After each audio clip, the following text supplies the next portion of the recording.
أما بعد فأعوذ بالله من الشيطان الرجيم بسم الله الرحمن الرحيم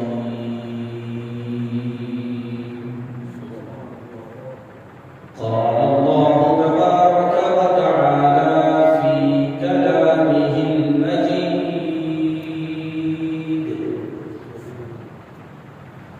محمد رسول الله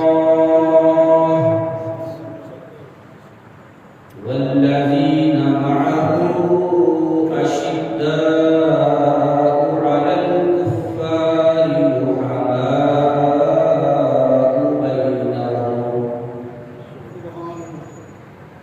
رحماء بينهم تراهم ركعا سجدا يبتغون فضلا من الله ورضوانا صدق الله المولانا العظيم وصدق رسوله النبي الكريم الأمين.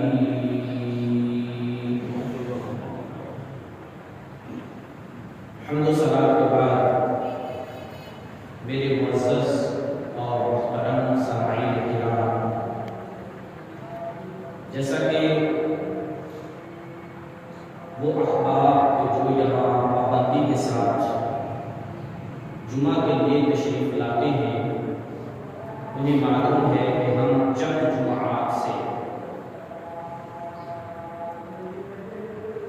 عشرہ مبشرہ صحابہ کرام علیہم الرضوان کا ذکر کر رہے ہیں۔ آج عشرہ مبشرہ صحابہ کرام میں سے 9ویں صحابی حضرت سیدنا سعید بن زید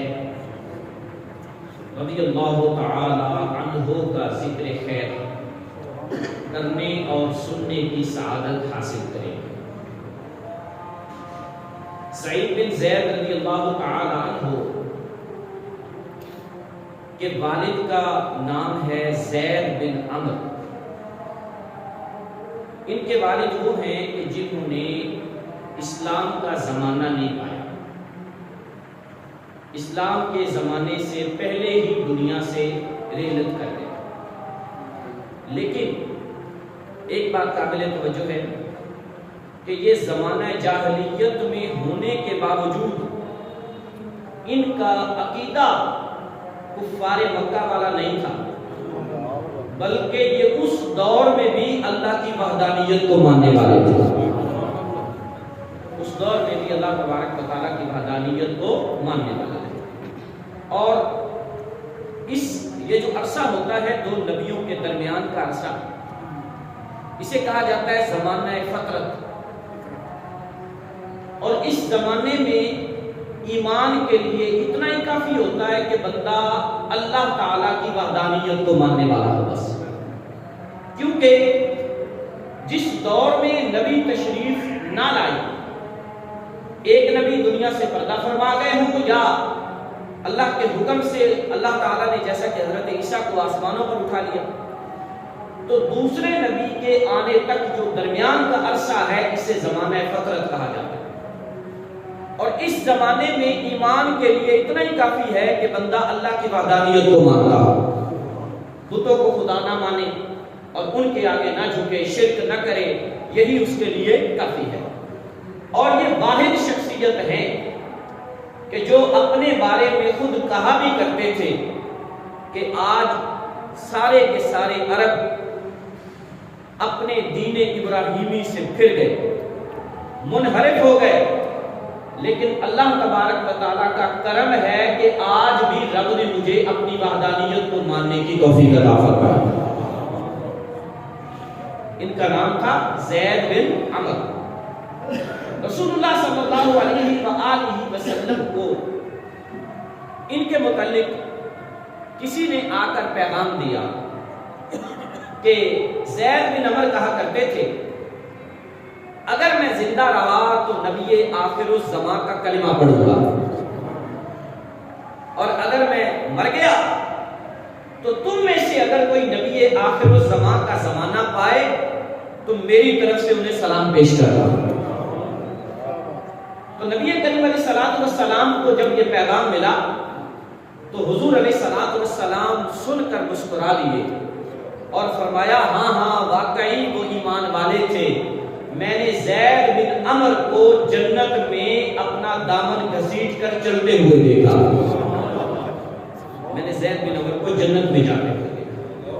اور ایک حدیث پاک میں ان کے لیے حضور نے فرمایا کہ میرے اور حضرت عیسیٰ کے درمیان اکیلا زید وہ ہے جو پوری امت کے طور پر اٹھایا جائے گا۔ اللہ، ایک بندہ پوری امت میں ہوگا کہ میرے اور حضرت عیسیٰ کے درمیان زید بن عمر کو اللہ پوری امت کے طور پر اٹھائے گا۔ ان کی ایک بڑی صفت تو یہی تھی کہ یہ زمانہ جاہلیت میں ہونے کے باوجود کہ جب بہت سارے لوگ کفر کی طرف بہہ گئے، لیکن جناب سیدنا زید بن عمر وہ تھے کہ جو اپنے ایمان کا اعلان کیا کرتے تھے۔ لیکن یہاں پر یہ عرض کرنا ضروری سمجھوں گا، اس سے کوئی یہ نہ سمجھے کہ نبی پاک علیہ السلام کے دادا جان اور نبی کریم علیہ السلام کے والدین تو جناب والا انہوں نے اپنے ایمان کا اظہار کیا تھا، اعلان کیا تھا، اس وجہ سے نمایاں نام ان کا آتا ہے، ورنہ اہل سنت کا متفقہ عقیدہ یہی ہے کہ نبی کریم علیہ السلام کے پورے نسب میں، حضور کے آباء و اجداد میں، رسول اللہ کے والد گرامی اور والدہ حضرت عبداللہ و حضرت آمنہ سے لے کر جناب آدم و حوا تک بیچ میں کوئی بھی ملحد اور کافر نہیں ہے، بلکہ اللہ نے سب کے سب کو ایمان کی دولت عطا فرمائی۔ سارے ایمان والے تھے، سب کے سب مومن تھے، ایمان والے تھے۔ غرض میں عرض کر رہا تھا حضرت زید بن عمر کے متعلق، جو کہ سعید بن زید کے والد گرامی ہیں، ان کے اور بھی بڑے اچھے اچھے اوصاف ہیں، اور بھی ان کی صفتیں ہیں۔ ان میں سے ایک اچھا وصف ان کا یہ بھی ہے کہ یہ ایسے لوگ کہ جو بچیوں کو زندہ درگور کر دیتے، ان کے ہاں جاتے اور جا کر کہتے کہ اس بچی کو مارو نہ، اس کی پرورش حتیٰ کہ اس کے نکاح تک کے تمام اخراجات بھی میں اٹھانے کا ذمہ دار ہوں، لیکن اس بچی کو مارو۔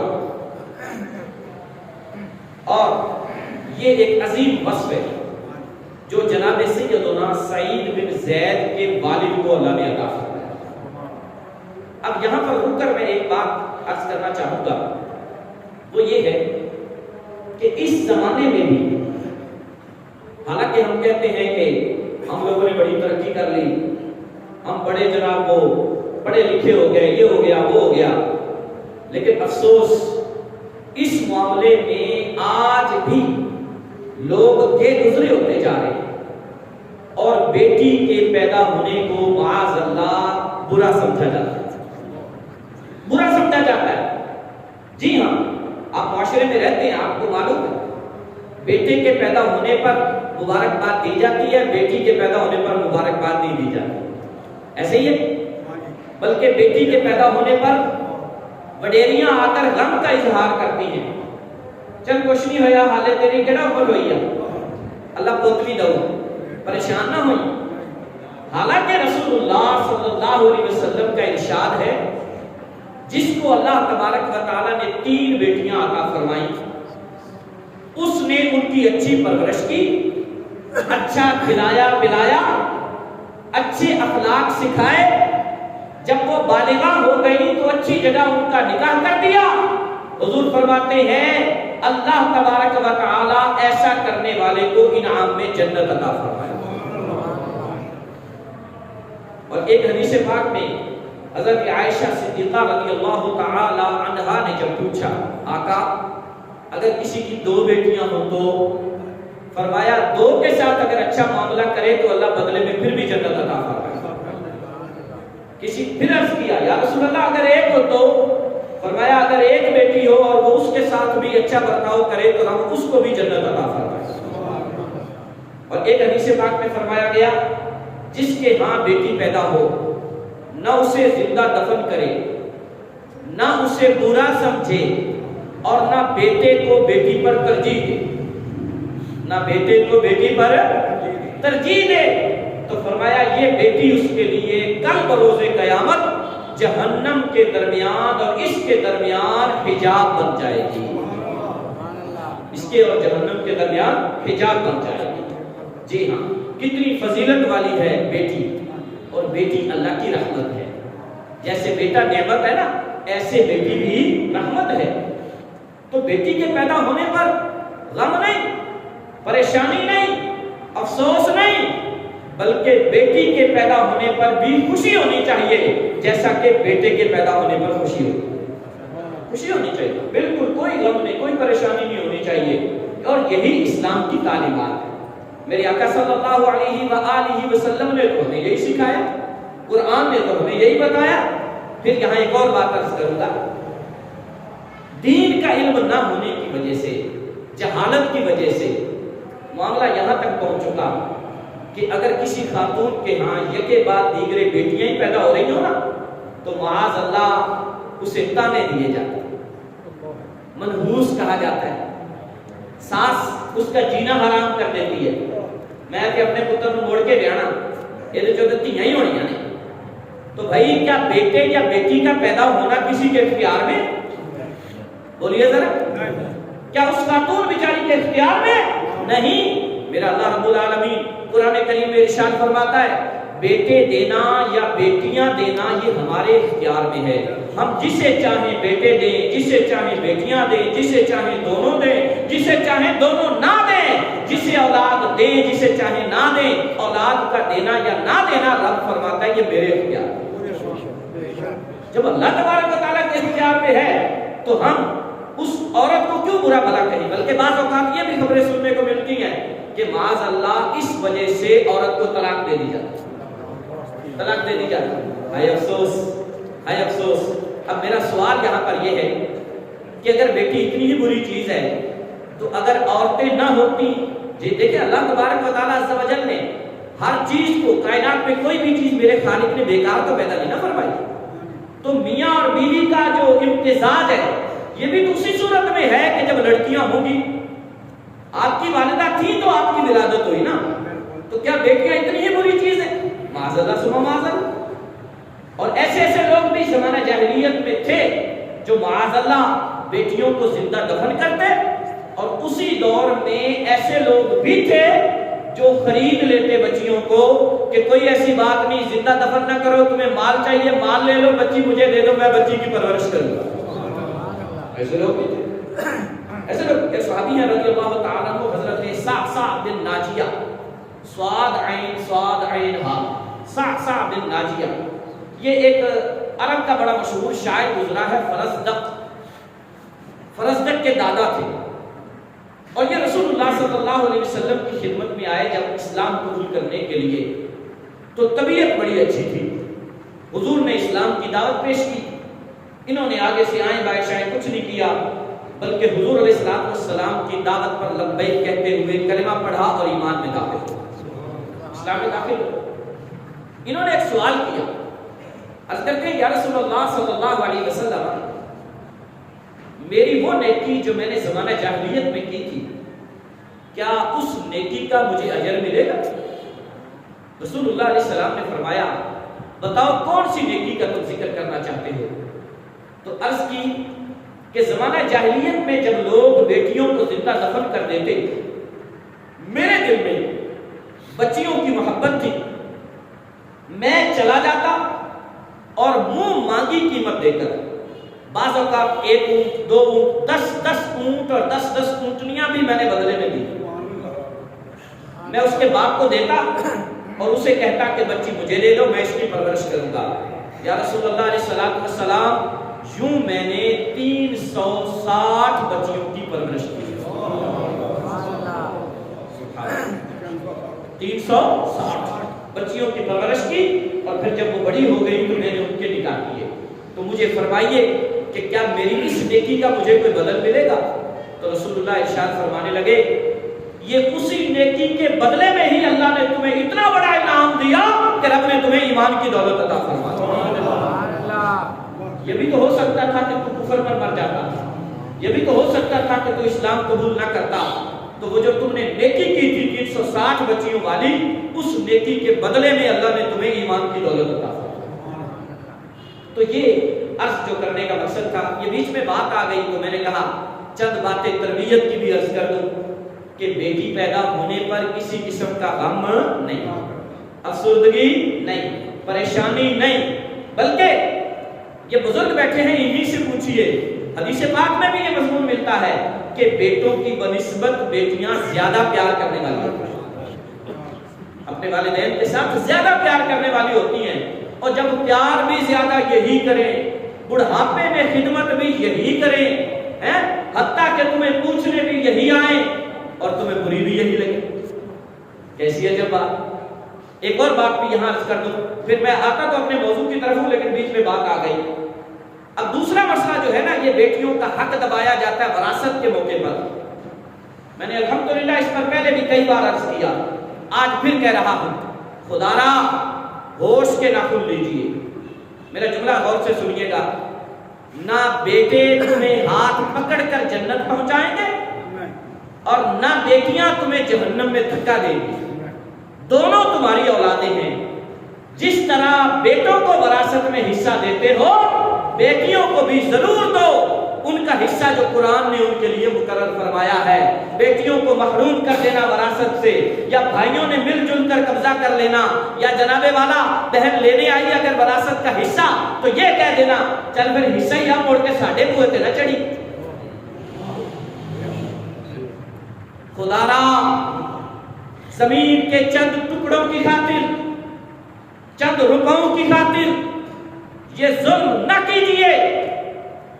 اور جس نے ایسا کیا وہ اگر والد ہے تو یہ نہ سمجھے کہ میں نے اپنے بیٹوں کو دے دیا, بیٹیوں کو محروم کر دیا تو اس قبر میں سکھ ملے گا.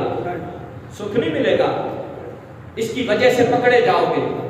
لہذا اگر زندگی میں مال بانٹنا ہے تو اسے کہا جائے گا ہبہ, گفٹ. اور گفٹ کے لیے ضروری ہے کہ جتنا بیٹے کو دیتے ہو اتنا ہی بیٹی کو برابری کرو. اور اگر آپ دنیا سے کوئی چلا جاتا ہے اس کے بعد مال بڑھتا ہے تو اس کو کہا جاتا ہے وراثت.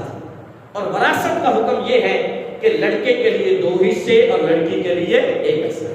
لیکن یہ ہوتا ہے بندے کے فوت ہونے کے بعد. اگر زندگی میں دینا تو پھر سب کو برابر دو, کسی کے ساتھ بھی حق تلفی نہ کرو. ہاں ایک مسئلہ اور یہاں ضروری ہے.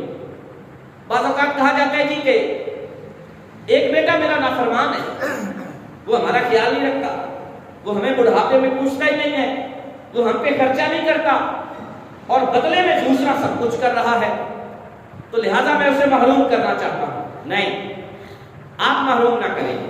ہاں یہ آپ کر سکتے ہیں کہ کسی ایک کو دوسروں کی بنسبت کچھ زیادہ دینا ہے اس کی خدمت کی وجہ سے, یہ ٹھیک ہے, لیکن محروم نہ کریں. کیوں؟ جو اس نے گناہ کیا اس کی سزا اسے رب دے گا.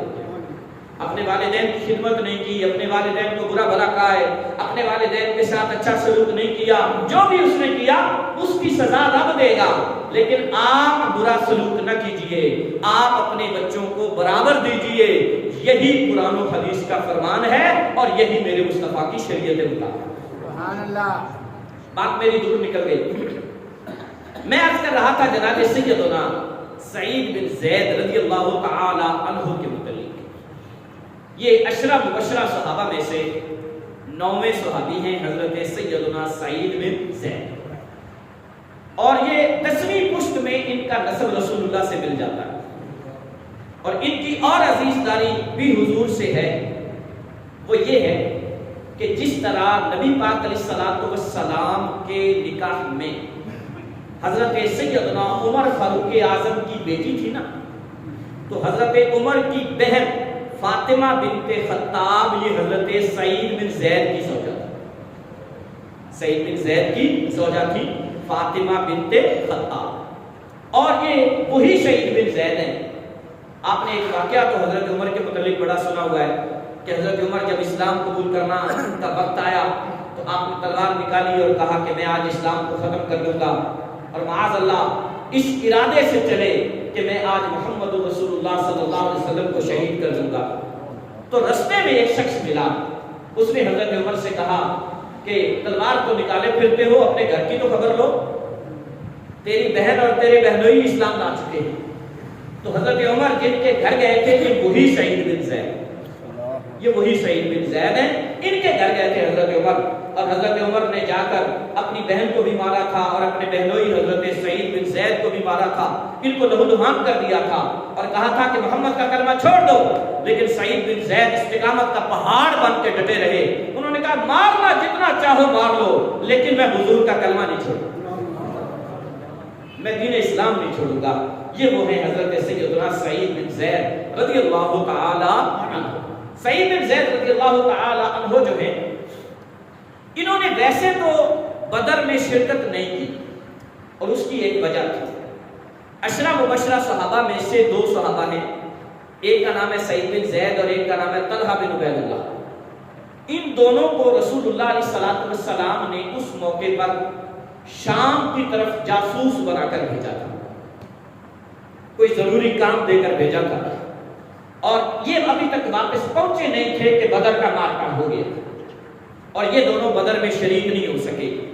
لیکن نبی کریم صلی اللہ علیہ وآلہ وسلم نے جب اصحاب بدر کو مال غنیمت بانٹنا چاہا تو حضور نے کہا عثمان غنی بھی نہیں آ سکے، وہ میری بیٹی کی تیمارداری میں لگے ہوئے تھے، طلحہ بن عبید اللہ بھی نہیں آ سکے، سعید بن زید بھی نہیں آ سکے، اس لسٹ میں ان کے ناموں کو بھی شامل کرو اور ان کا حصہ بھی نکالو کہ یہ اگر گئے تھے تو خود نہیں گئے تھے بلکہ میری اجازت سے گئے تھے۔ تو سعید بن زید وہ ہیں کہ جو بدر میں شریک نہیں ہوئے، لیکن اصحاب بدر کی جب لسٹ بنائی جاتی ہے تو اس لسٹ میں جناب سیدنا سعید بن زید کو بھی شامل کیا۔ حضرت سیدنا سعید بن زید رضی اللہ تعالی عنہ کے متعلق آتا ہے کہ آپ رضی اللہ تعالی عنہ بھی ابتدائی اسلام لانے والوں میں سے ہیں، السابقون الاولون، وہ لوگ جنہوں نے ابتدائی طور پر اسلام قبول کیا، ان میں سے ہیں جناب سیدنا سعید بن زید۔ اور آپ نے بھی دو ہجرتیں فرمائی ہیں، ہجرت حبشہ بھی اور ہجرت مدینہ۔ ان کی والدہ بھی مسلمان تھی اور ان کے والد کے متعلق تو آپ سن چکے۔ حضرت سیدنا سعید بن زید وہ ہیں کہ جنہوں نے نبی پاک علیہ الصلوۃ والسلام کے دستے انور پر بیعت رضوان میں شامل ہو کر حضور کے ہاتھ پر بیعت کی تھی۔ وہ بیعت جس کا ذکر اللہ تعالیٰ نے قرآن کریم میں فرمایا ہے، بیعت رضوان جسے کہا جاتا ہے، ایک درخت کے نیچے حضور کے ساتھ صحابہ نے بیعت کی تھی۔ اور اس بیعت کرنے والوں کی فضیلت کیا ہے؟ ویسے تو قرآن کریم میں بھی اللہ نے ان کی فضیلت کو بیان فرمایا ہے، اور حدیث پاک میں رسول اللہ ارشاد فرماتے ہیں جس نے میرے ساتھ درخت کے نیچے بیعت کی تھی، اللہ تبارک و تعالیٰ نے سب کے ساتھ جنت کا ارادہ فرما لیا، سب کے سب جنت کی۔ اور آپ تو ویسے ہی عشرہ مبشرہ میں سے ہیں۔ سعید بن زید رضی اللہ تعالی عنہ پر ایک خاتون نے مروان کے دور میں دعویٰ کر دیا کہ سعید بن زید نے میری زمین پر قبضہ کیا۔ مروان نے آپ کو بلایا اور بلا کر پوچھا کہ فلاں عورت آپ کے بارے میں مدعیہ ہے، آپ بطور مدعا علیہ کیا کہنا چاہتے ہیں؟ تو جناب سیدنا سعید بن زید رضی اللہ تعالی عنہ کا جواب سنیے گا۔ آپ نے فرمایا او مروان، میں نے خود اپنے کانوں سے رسول اللہ سے حدیث سنی ہے، حضور فرماتے ہیں جو کسی کی زمین کی ایک بالشت جگہ صرف ایک گٹ زبردستی دبا لے، قبضہ کر لے، یہ اتنا بڑا گناہ ہے کہ اللہ تعالیٰ قیامت والے دن ساتوں زمینوں کا طوق اسے پہنائے گا، ساتوں زمینوں کا طوق بنا کر اس کے گلے میں ڈال دیا جائے گا۔ تو حضرت سعید بن زید نے کہا یہ حدیث میں نے حضور سے خود سنی ہے، یہ سننے کے باوجود بھی اگر میں ایسا کروں تو تم میرے بارے میں کیا خیال کرتے ہو میں نے کیا ہوگا؟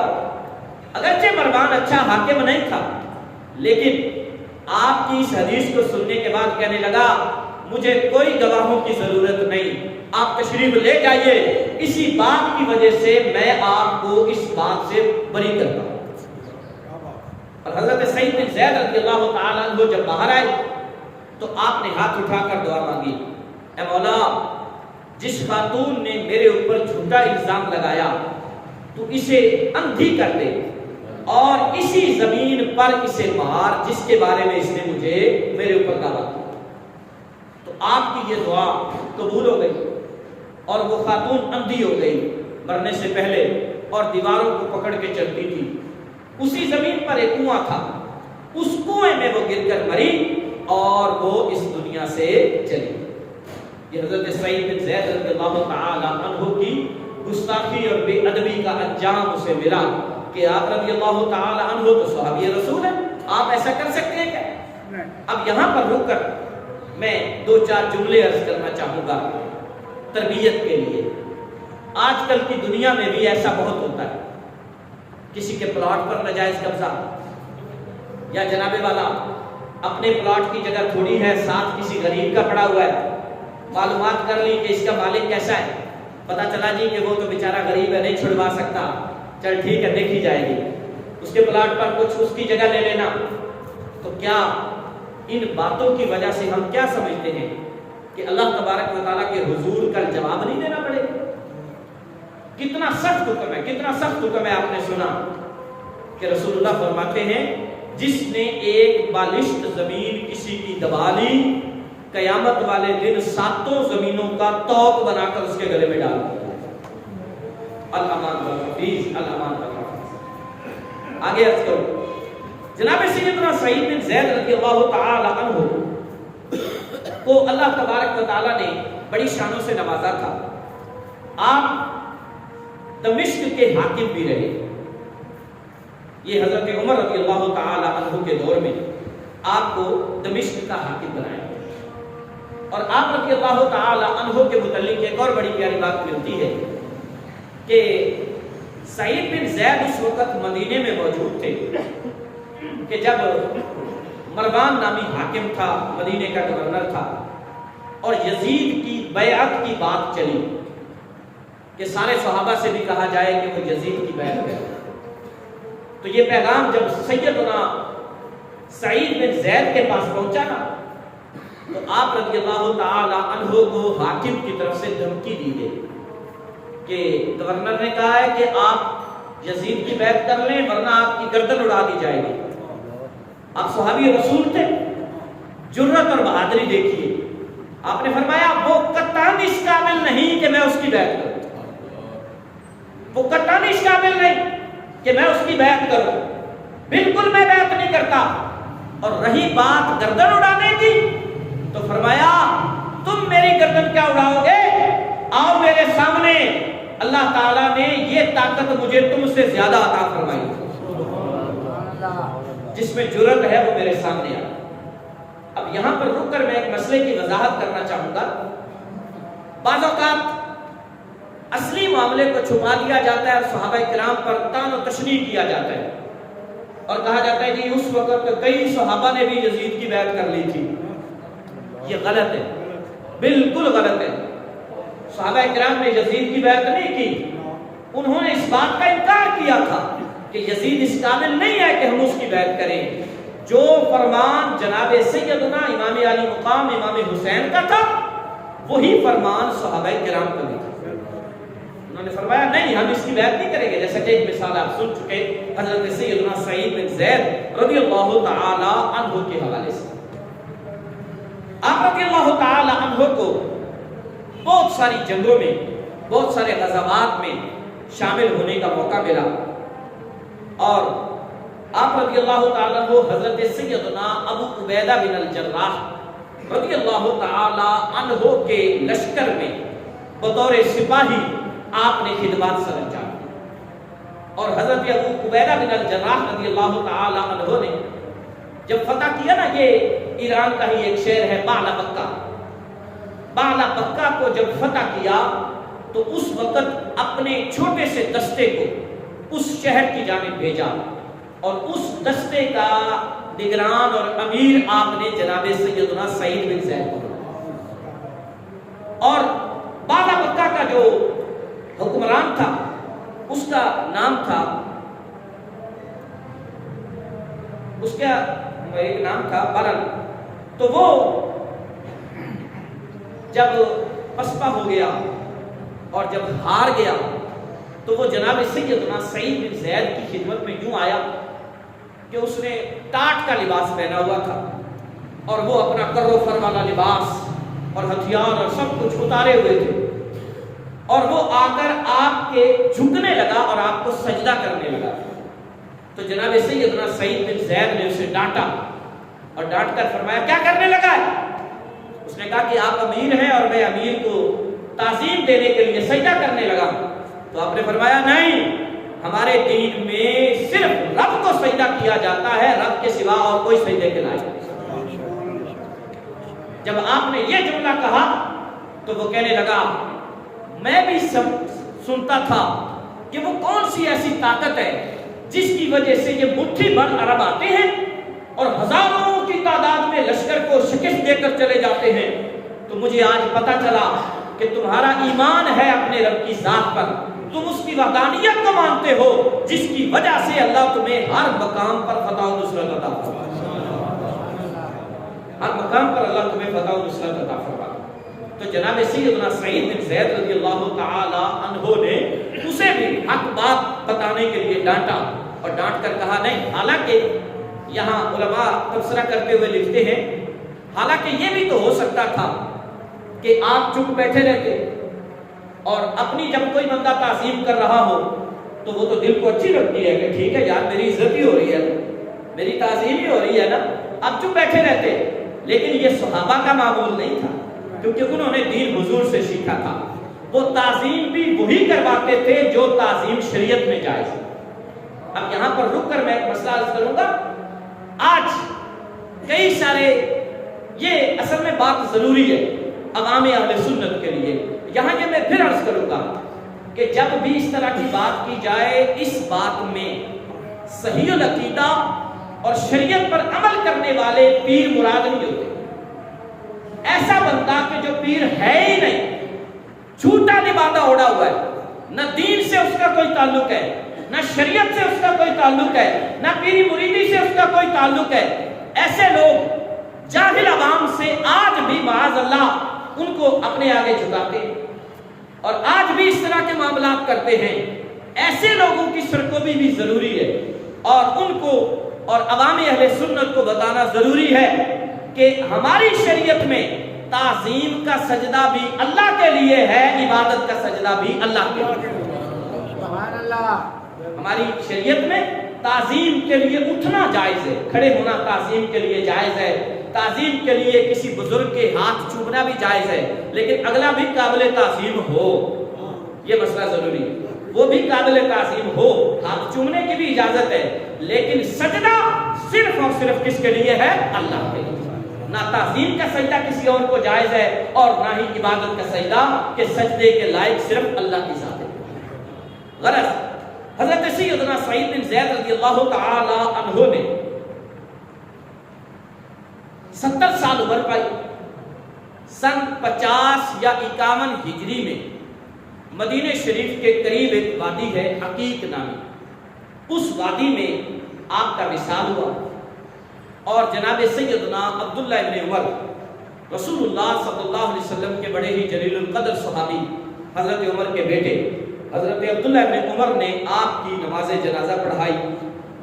سعید بن زید رضی اللہ تعالی عنہ نے بڑی اچھی زندگی گزاری، حضور علیہ الصلوۃ والسلام کے صحابہ کرام میں سے آپ عشرہ مبشرہ میں سے ہیں، آپ رسول اللہ صلی اللہ علیہ وسلم کے ان صحابہ میں سے ہیں جنہوں نے ابتدائے اسلام میں ہی دین کی خاطر اسلام قبول کر کے مشقتیں جھیلی، پریشانیاں اور مشقتوں والا جو دور تھا اس دور میں آپ رضی اللہ تعالی عنہ نے اسلام کو قبول کیا ہے اور آپ کو بھی جنت البقیع میں ہی دفن کیا گیا۔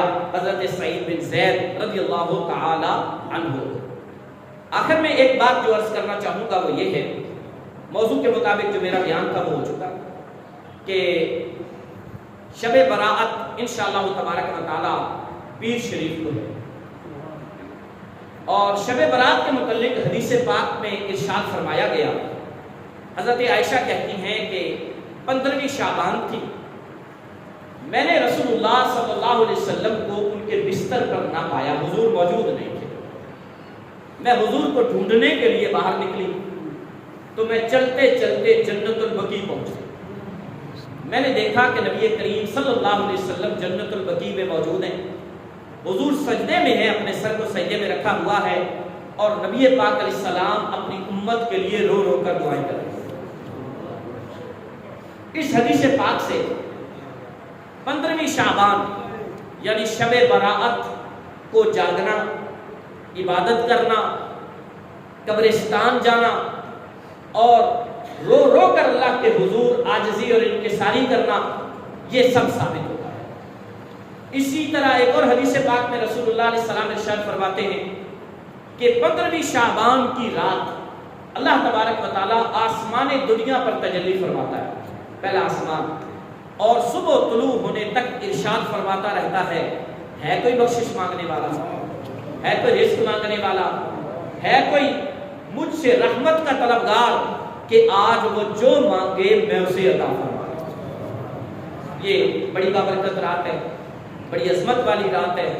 تو انشاءاللہ تبارک و تعالی حسب سابق اس سال بھی جامع مسجد عزیزی میں باقاعدہ محفل ہوگی، عشاء کی نماز کے بعد شروع ہوگی، تقریباً 11 بجے انشاءاللہ بیان ہوگا، اور 12 بجے صلاۃ التسبیح اور 12:30 ذکر اور دعا کے ساتھ انشاءاللہ تبارک و تعالی اختتام ہوگا اس محفل کا. بعد میں لنگر وغیرہ کا بھی اہتمام ہے. آپ تمام احباب کو دعوت ہے کہ ضرور بھی ضرور اس میں شرکت فرمائیں. اللہ رب العالمین عمل